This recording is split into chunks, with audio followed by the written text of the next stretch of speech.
Era Linda Haddon, I hope I got that right. It's Bobo's pronunciation. It's not rocket science that I try to pronounce words as I see it. It's all in the Bobo repertoire, so I hope I got that right. Anyway, B.O., get it right. It's not rocket science. Anyway, it's brought to you by Ryan Haddon. Anyway, Bobo, my wife, Era Linda, is celebrating her U.S. citizenship. Whoa, stop the clock. This is big here. On March 5th and 37th birthday. Ooh, you got a young chippy there. On March 6th.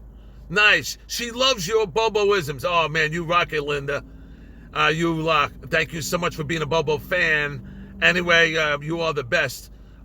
You can make this as long as you want. You can make an answering message for her and the Haddon family. Okay, I'll do that. Hello, this is the real Bobo. That's right, B.O., get it right. The Haddon family's not here right now to answer your phone call. If you would be so kind, great koogly moogly, to leave a message, we'll get back to you as soon as we can. Bobo out. And remember one thing, it's not rocket science. Case closed. Anyway, hope you like that one. It's right off the cuff, off the chain, off the roof. Anyway, just remember, this is nothing scripted here. Yeah, as you know, when I call in, Eralinda, I call in with color-coded questions. Now, these color-coded questions pertain to how I set up my questions in my book of questions. How I'm going to pose them to Howard on the air. Now, if you want to use the Baba Booey, Gary analogy of Bobo calling in, what you said on the wrap-up show, a green color-coded question is a great question that spawned for great conversation on the Howard Stern show. Sometimes as long as 40 minutes. All right? So we color-code that a green question. It's like over the Green Monster War, Boston. All right? And then comes a purple rejected question. Now, let me tell you how that worked. It's because of the 3 days a week that Howard's live on the air.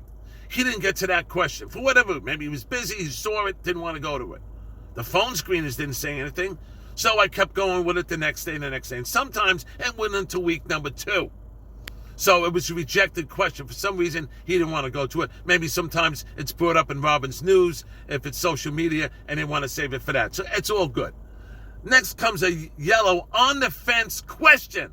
And that's why I color-coded yellow. I'm on the fence of asking Howard a question. Should I ask it or should I not? I have many sleepless nights, Eralinda, thinking, and Ryan, should I answer this question or not? Sometimes no food, no water.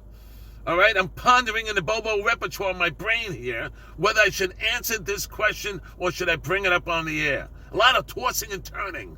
And then comes the red question. Something that went horribly wrong when I brought up a question on the air. I went down a negative vortex of questions. And luckily I don't have too many of those. But anyway, this is all off the cuff, off the roof, off the chains, Eralinda here. And I just want to say this. Never be trapped like rats in life. Now, you can be trapped like rats just driving your car. If you haphazardly drive your car, what's going to happen? You're going to get into a vehicle accident, right? So you have to drive defensively, all right? So you got to have passion to do it. And also, you can be trapped like rats at a job you don't like. You could spend many, many years there because you make good money, but you're not really happy. When you're not happy, you don't excel. When you're not excel, you don't make the people in your workplace proud of you, and you can't do the job to the fullest of your ability. Do I make sense? See, Bubba's not so stupid. Ryan's going, yeah, he's not so stupid. That's right. Oh, I'm answering myself in third person. But anyway, seriously, you want to do your job with passion in life. And then you could turn the head of the CEO, or if it's your own company, you could bring it to new heights, okay? Maybe the Forbes magazine won the top 100 earners in the United States. You never know. And then your peers and coworkers will all love you for it because you're putting, your heart and soul into the company, and it makes them all look good, and also it secures the job all around. All right, makes sense? I think so. Anyway, so that's passion there. And of course, in relationships, whether you're married or not, you got to have passion in a relationship in order for it to keep going to the next level. All right? Otherwise, it gets boring. It gets, played out. So that's my philosophy of life. Have passion in what you do. I have passion. You guys know that, right?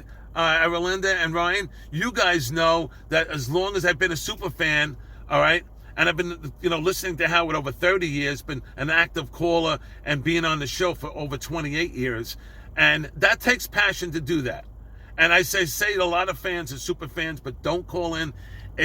I'm not taking away from that by no stretch of the means, but it's a different ball game when you're on the phone securing or holding out 4 hours of your day to call and wait on hold.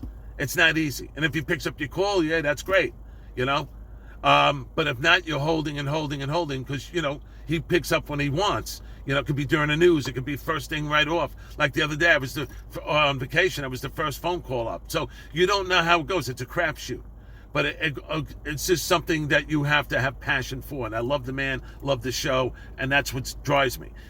Now, being me in the safety field as long as I have been, okay, and being top instructor in New York State and entire nation, that took a lot of dedication and passion for me to get there.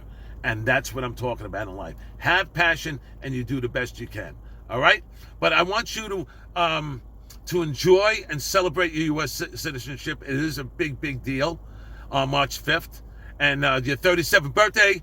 So I want you to have the best of birthdays. I know Ryan is going to take you to a Zaggerated restaurant, maybe open a $300 bottle of wine, courtesy Robin Quivers, because you bust. We're never going to let Robin live down to $800 bottle of wine, But anyway, take her to a nice place there, Ryan. And maybe you can think of me as an after-dinner mint.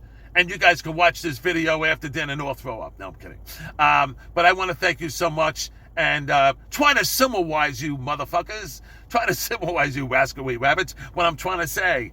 Anyway, yeah, Semmelweis, like I said, along with Arm's Way, was featured on Sternthology about a week ago. If you guys were paying attention, it was up there.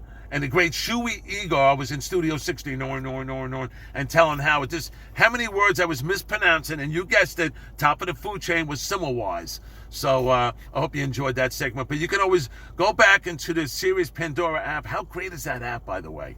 Okay, you can watch that in the privacy of your own home, your man cave, and laugh your motherfucking asses off, It's really great. It's so crystal clear. You can navigate. Even an idiot can do it. Wait a minute. Did I call myself an idiot? But anyway, you can navigate that. It has Howard's all his best musical guests. You can see Metallica on there and all the great groups. Paul McCartney interviews or Billy Joel, all of that stuff. And you can see the hijinks, of course, of the great High Pitch Eric, my buddy there, doing the High Pitch Eric weigh-in with the books. It's so great to see the visual on that. And also the Hollywood Squares. When you hear something on the radio, it's great. But when you see the visual, it's like 100 times better. And you see all the hijinks behind it. So go check that out. I want to thank you guys for being Bobo fans. And what's your thought, Linda and Ryan? What's your thoughts? And Bobo out.